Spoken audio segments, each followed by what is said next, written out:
কলেজের গভর্নর বডির মিটিং নিয়ে প্রশ্ন তুললেন অধ্যক্ষ দীপক কুমার ভূঁইয়া। আর এই নিয়েই কিন্তু আবারও কেশপুর কলেজ শিরোনামে আমাদের। শুক্রবার দিনে কেশপুর কলেজের গভর্নর বডির মিটিং হয়েছিল, আর সেই মিটিং এ অনুপস্থিত ছিলেন কেশপুর কলেজেরই অধ্যক্ষ দীপক কুমার ভূঁইয়া।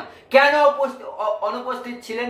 উপস্থিত ছিলেন না মাধ্যমে তিনি স্পষ্ট জানিয়ে দিলেন যে এই কমিটিকে আমি মানতে পারছি না, কারণ এখন কোর্টে বিচারাধীন, আর আমার সঙ্গে না আছে শিউলির মতবিরোধ, না আছে গভর্নর বডির যে পরিচালন কমিটি তিনাদের সঙ্গে মতবিরোধ। তাই এই মুহূর্তে কিন্তু আমার কলেজে অর্থাৎ কেশপুর কলেজের যে গভর্নর বডি হয়েছে সেই বডিকে তিনি মানতে পারছেন না। আবারও প্রকাশ্যেই কিন্তু মানতে পারলেন না এই বডিকে। ছোট্ট প্রতিবেদনে কি উঠে এসেছে তা কেশপুর কলেজের গভর্নিং বডির মিটিং এর বৈধতা নিয়ে প্রশ্ন তুললেন প্রিন্সিপাল। কেশপুর কলেজে শুক্রবার বিকেলে নতুন করে তৈরি গভর্নিং বডির কমিটির প্রথম গভর্নিং বডি মিটিং হয়। এই মিটিংয়ে উপস্থিত ছিলেন এই বডির সভাপতি তথা এলাকার বিধায়ক শিউলি সাহা, ছিলেন সরকারের পক্ষ থেকে নিয়োজিত এই কমিটির দুজন নমিনীয়। বৈঠকে কলেজের আগামী দিনের কর্মসূচি নিয়ে আলোচনা হয়, কিন্তু এই বৈঠকে যার উপস্থিত থাকার কথা কলেজের প্রিন্সিপাল দীপক কুমার ভূঁইয়া নিজে অনুপস্থিত থাকলেন। তার অনুপস্থিতিতে কমিটির সঙ্গে মতপার্থক্য পরিষ্কার হয়েছিল। পরের দিন কলেজে উপস্থিত হয়ে আগের দিনের মিটিং এর বৈধতা নিয়ে প্রশ্ন তুলেন কলেজের প্রিন্সিপাল দীপক কুমার ভূঁইয়া। তিনি বললেন, এই কমিটিতে থাকা সদস্যের বৈধতা নিয়ে প্রশ্ন রয়েছে। তাছাড়া এই বিষয়ে ইতিমধ্যেই আদালতে মামলা রয়েছে।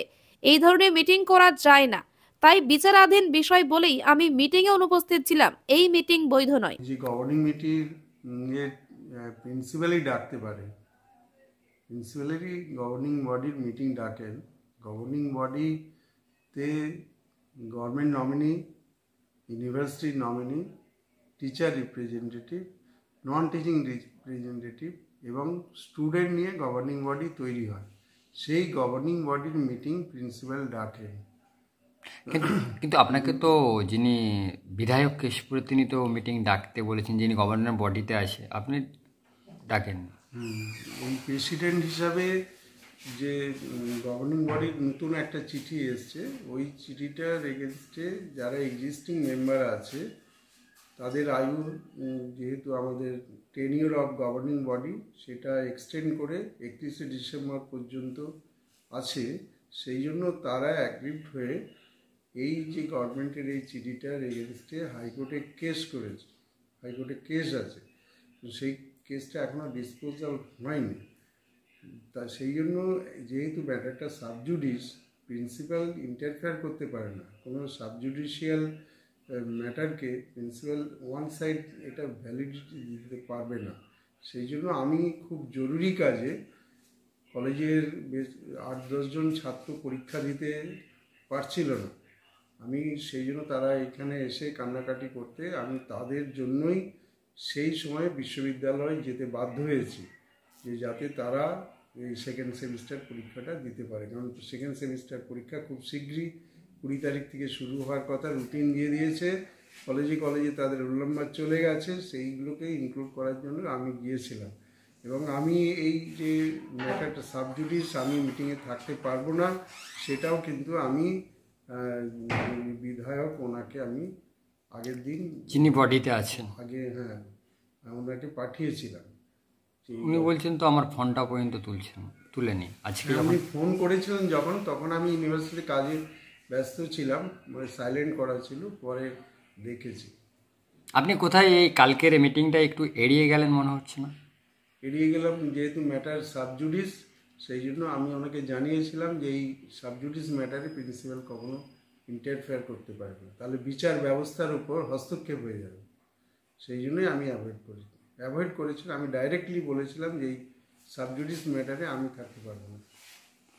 আপনি আবার বলেও ছিলেন মানে যে 6টা মিটিংয়ে নাকি এমএলএ অ্যাটেন্ড হয়নি, বিধায়ক যিনি বডিতে আছেন। বিদ্যাসাগর ইউনিভার্সিটির স্ট্যাটিউটে বলা আছে, কোনো নমিনেটেড বা ইলেক্টেড মেম্বার যদি গভর্নিং বডিতে পরপর 6টা মিটিংয়ে না আসে, তাহলে তার মেম্বারশিপ সিজ হয়ে যাবে। সেই জন্য আমাদের গভর্নিং বডি যেটা এক্সিস্টিং, তারা ইউনানিমাস ডিসিশন নেয় যে এনার মেম্বারশিপটা সিজ হয়ে যাচ্ছে, এবং সেই ম্যাটারটা আমরা গভর্নমেন্ট কার প্রেসিডেন্টের, প্রেসিডেন্ট, তাহলে আবার নতুন করে প্রেসিডেন্ট কি করে হলো? সেটা আমাদের দেখার দরকার। আমরা গভর্নমেন্টকে ম্যাটারটা জানিয়েছি যে এই জন্য দীর্ঘ 24 সালে প্রেসিডেন্টের অনুপস্থিতিতে আমাদের পুরো একাডেমি এবং অ্যাডমিনিস্ট্রেটিভ পুরোটাই নষ্ট হয়ে গেছে। সেই জন্য যাতে তড়িঘড়ি কিছু করা যায় সেই জন্য আমরা সচেষ্ট ছিলাম। এবং কালকে আপনি বলেছেন যে যারা এই বডিতে এসেছে এবং মিটিংয়ের মধ্যে যারা এসেছে মানে 6 জন এসেছে, 10 জন দরকার। তো আমি তো বললাম যে no teacher, no student, no non teaching ছাড়া কখনো গভর্নিং বডি হতে পারে না। গভর্নিং বডি এদের সবাইকে নিয়েই গঠিত।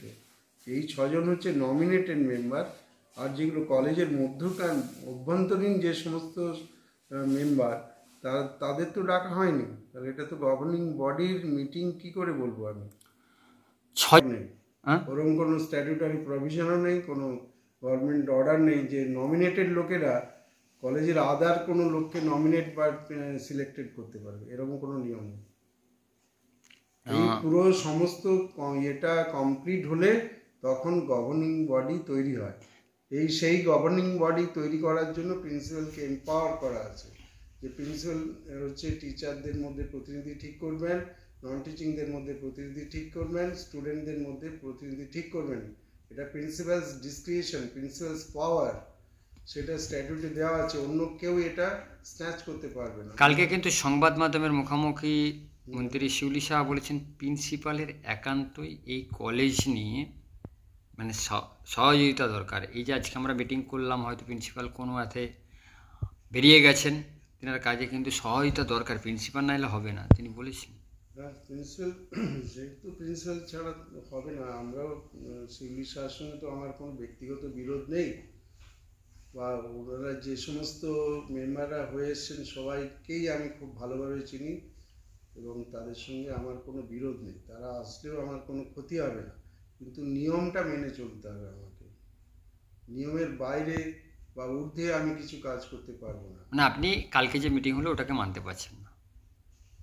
আমি ওটা গভর্নিং বডির মিটিং বলে আমার মনে হয় না, কারণ গভর্নিং বডির meeting in absence of president হয়, কিন্তু ইন অ্যাবসেন্স অফ সেক্রেটারি হয় না। কোনো গভর্নিং বডি মিটিং হয় না। আপনাকে ফোন করেছিল শিউলি শাহ, কিন্তু ফোন করেছিল, বলছে যে আমি মিটিং ডাকতে বলেছি। আপনি বলছেন যে আপনাকে তো মিটিং ডাকতে বলেছি। যখন মিটিং ডাকতে বলেছি তখন ম্যাটার ইজ সাব জুডিস, কোর্টে বিচারাধীন। কোর্টে বিচারাধীন বিষয়ে প্রিন্সিপালের আর কিছু করার থাকে না। কালকে সংবাদ মাধ্যমে ফোনে বলেছিলেন যে শিউলির ঘনিষ্ঠরা এই বডিতে এসেছে, কি বলবেন? তাহলে ওইটা ঠিক নয়। আপনি বলেছিলেন।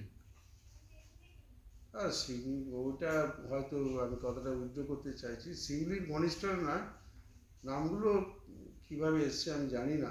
যেহেতু বডি মানে সরকার থেকে নিয়ে পাঠিয়েছেন নামগুলো, সরকার থেকেই পাঠিয়েছেন, সেটা ঠিক আছে। যারা যেই ম্যাটারটার এগেনস্টে এই বাইরে যারা করেছেন তারা সরকারি লোক।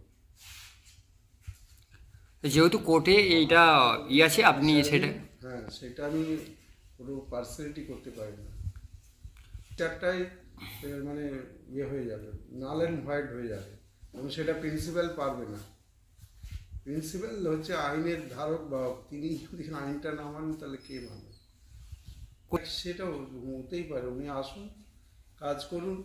মিটিংয়ে অ্যাবসেন্ট হলে তো কাজ করা যাবে না, অনুপস্থিত থাকলে তো আমাদের কোনো উন্নয়ন হবে না। উপস্থিত থাকুন, আমরা বারবার বলেছি আপনি আসুন, উপস্থিত থাকুন, কাজ করুন, আমাদেরকে সহযোগিতা করুন। কিন্তু যে কোনো কারণে হোক উনি আসতে পারেননি। সেই অনুযায়ী যদি গভর্নমেন্ট অর্ডার থাকে, স্ট্যাটিউটারি অর্ডার থাকে, সেটা তো মেনটেন করবেই।